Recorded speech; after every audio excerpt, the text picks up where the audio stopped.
United Arab Emirates. Actually 7 अलग अलग kingdom के राजाओं ने मिलकर डिसाइड किया कि ये लोग मिलकर एक कंट्री बनाएंगे जिसका नाम पड़ा यूएई। ये है वो 7 किंगडम। और देखिए इसमें कई बार सिटीज और किंगडम के बीच में कंफ्यूजन हो जाता है क्योंकि किंगडम और सिटीज के जो नाम है वो सेम पड़े हैं। जैसे जो दुबई किंगडम है उसको एमिरेट्स ऑफ दुबई कहते हैं और इस एमिरेट्स ऑफ दुबई के अंदर एक सिटी है, सिटी ऑफ दुबई। सेम ऐसे ही एमिरेट्स ऑफ अबू धाबी में सिटी है अबू धाबी। जैसे हर कंट्री के प्रेसिडेंट और प्राइम मिनिस्टर होते हैं वैसे ही यूएई के भी होते हैं, लेकिन कौन प्रेसिडेंट या प्राइम मिनिस्टर बनेगा ये डिसाइड एक अलग तरीके से होता है। ये जो 7 किंगडम है इन्होंने मिलकर डिसाइड कर लिया कि जो भी अबू धाबी का राजा होगा वो हमेशा प्रेसिडेंट होगा और जो दुबई का राजा होगा वो हमेशा प्राइम मिनिस्टर बनेगा। इसलिए यूएई में आप देखोगे कि जो पावर है वो अबू धाबी और दुबई में कंसंट्रेटेड रहती है और यही कुछ रीजन है जिसकी वजह से यूएई एक ऐसी कंट्री है जहां पे एक ही कंट्री में एक तरफ आप ऐसी पिक्चर देखते हो और दूसरी तरफ सेम कंट्री में आप इस तरीके की पिक्चर देखते हो। देखिए दुबई आज जो भी है उसके पीछे रीजन क्या रहे हैं उसको समझने के लिए हमें थोड़ा सा पीछे जाना पड़ेगा। ईयर 1820 की बात करें तो आज जो यूएई है उस पर्टिकुलर टाइम पे कुछ भी नहीं था इस एरिया में। अलग अलग किंग यानी कि शेख अपने अपने एरिया को रूल करते थे और इस एरिया को शेखडम कहा जाता था। आज जहां पे दुबई है वो तब मछुआरों का एक गांव कहलाता था जो अबू धाबी की सल्तनत में आता था। 1833 में शेख मखदूम बिन ने इसे अबू धाबी से अलग करके एक अलग किंगडम बनाया था और इन्हीं को दुबई का फाउंडर भी कहा जाता है। अभी भी जो दुबई के रूलर है वो इसी खानदान से है। अब इसके कुछ टाइम बाद 1853 में ब्रिटिशर्स जो पूरे वर्ल्ड पे अपना राज कर रहे थे वो लंदन से बॉम्बे जाने के लिए ये एरिया यूज करते थे, लेकिन परेशानी ये थी कि इस जगह से निकलते हुए अंग्रेजों के साथ लूट होती थी।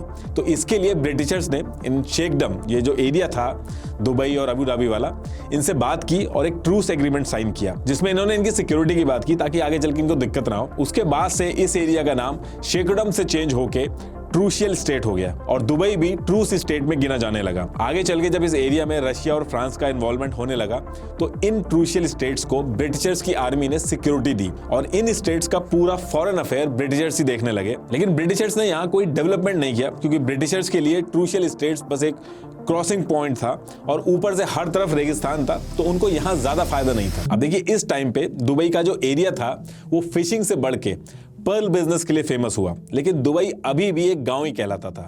दुबई की असली किस्मत चेंज हुई 1958 में जब शेख राशिद बिन सईद दुबई के रूलर बने और इन्होंने दुबई को एक गांव से एक चमकता शहर बना दिया। 1959 में ये यूरोप गए और वहां के इंफ्रास्ट्रक्चर से ये बहुत ज्यादा इंप्रेस हुए और उन्होंने वहां से आते ही ये डिसाइड किया कि वो दुबई को एक ट्रेडिंग, ट्रांसपोर्ट और फाइनेंस का हब बनाएंगे जो ऑल ओवर वर्ल्ड में फेमस होगा। दुबई पर्शियन गल्फ में है जो ईरान, इराक, कुवैत, सऊदी और कतर के बीच में है। साथ में ये रूट एशिया, अफ्रीका और यूरोप को भी कनेक्ट करता है। तो दुबई की जो स्ट्रेटेजिक लोकेशन थी वो बहुत ही अच्छी थी और इसी चीज को ध्यान में रख के शेख राशिद ने जो इनके पास नेचुरल दुबई क्रीक यानी कि खाड़ी थी जिसमें छोटी छोटी नाव तो आती थी लेकिन बड़े शिप्स नहीं आ पाते थे, शेख राशिद ने इसको और गहरा करवाया और चौड़ा करवाया ताकि बड़े शिप्स भी आ सके, सिर्फ छोटी नाव तक ये सीमित ना रहे। इसके लिए इन्होंने जो भी पैसा था सब इसमें ही लगा दिया और लोन भी लिया। एक बहुत बड़ा रिस्क था और इसको लेके शेख राशिद को बहुत ज्यादा सुनना भी पड़ा था कि ये क्या कर रहे हैं। किसी को लेके इनकी दूर दूर तक मजाक भी उड़ी क्योंकि इस पूरे प्रोजेक्ट के लिए पैसे बहुत ज्यादा लग रहे थे जिसकी दिक्कत पड़ रही थी इनको। अब होता यह है कि 1966 में दुबई में ऑयल निकलता है लेकिन काफी कम निकलता है एज कम्पेयर टू जो इनकी नेबरिंग कंट्री थी उसके कंपैरेटिवली कम निकलता है। लेकिन शेख राशिद का मानना था कि ऑयल मिल तो गया है पर वो ज्यादा दिन नहीं चलेगा, इसलिए उन्होंने इस मिले हुए ऑयल का पैसा भी इंफ्रास्ट्रक्चर डेवलपमेंट में ही लगाया। और उन्होंने उस टाइम पे एक लाइन भी कही थी जो आज तक बहुत फेमस है। उन्होंने कहा कि मेरे दादा ऊंट की सवारी करते थे और मेरे पिता भी ऊंट की सवारी करते। मैं मर्सिडीज चलाता हूं, मेरा बेटा लैंड रोवर चलाएगा, उसका बेटा भी लैंड रोवर चलाएगा, लेकिन हालात ऐसे होंगे कि उसके आने वाला बेटा दोबारा से ऊंट चलाएगा। इसलिए वो दुबई को एक ऐसी सिटी बनाना चाहते थे जिसकी डिपेंडेंसी ऑयल पे ना हो। जब शेख राशिद दुबई में इंफ्रास्ट्रक्चर वगैरह बना रहे थे तो पैरेलली भी उस रीजन में बहुत सारी चीजें हो रही थी। जैसे दुबई को ब्रिटिशर्स से इंडिपेंडेंस मिल गई।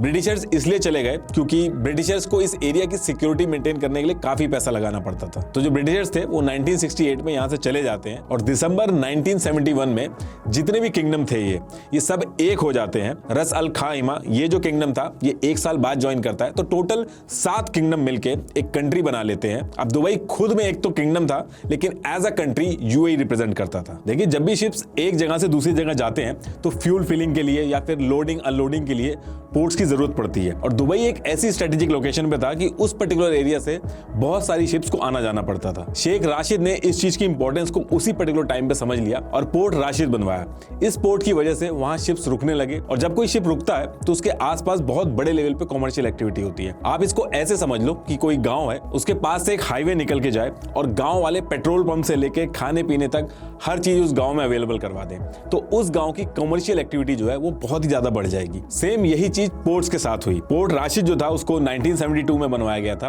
और इसकी सक्सेस को देख के 1979 में फिर से एक पोर्ट बनवाया गया, पोर्ट जेबल अली। वैसे तो उस पर्टिकुलर टाइम पे बनवाया गया था, लेकिन आज की डेट में भी ये मिडिल ईस्ट का सबसे बड़ा पोर्ट है। अब ये सारी चीजें तो दुबई में बनी रही थी, इसके साथ जब ये सारी चीजें बनने लगी तो अब यहां से एमिरेट ऑफ दुबई चमकने लगा। जब बाकी देश तेल के पैसे से बड़े बड़े महल बना रहे थे, तो उस टाइम पे शेख राशिद की सोच एकदम अलग थी, और इसके कुछ टाइम बाद ही एक ऐसी चीज की गई जो किसी ने एक्सपेक्ट नहीं की थी। ऐसे टाइम पे जब सारे पोर्ट्स रेडी थे दुबई में, शिप्स खूब आ रहे थे, तो पोर्ट पे पैसे और बढ़ाने की बजाय शेख राशिद ने अनाउंसमेंट कर दी कि दुबई का port Jebel Ali commercial free zone है। इसका मतलब यह हुआ कि इस एरिया से जो भी शिप गुजरेगा उसको टैक्स नहीं देना होगा। उस पूरे एरिया को टैक्स फ्री कर दिया गया, जिससे import duty, export duty, manufacturing tax सब माफ कर दिए गए। शेख राशिद का ये एक गेम चेंजर मूव था, क्योंकि इतना कुछ करने की वजह से ये जो रूट था ये एक बहुत ही फेवरेट रूट बन गया था हर किसी का,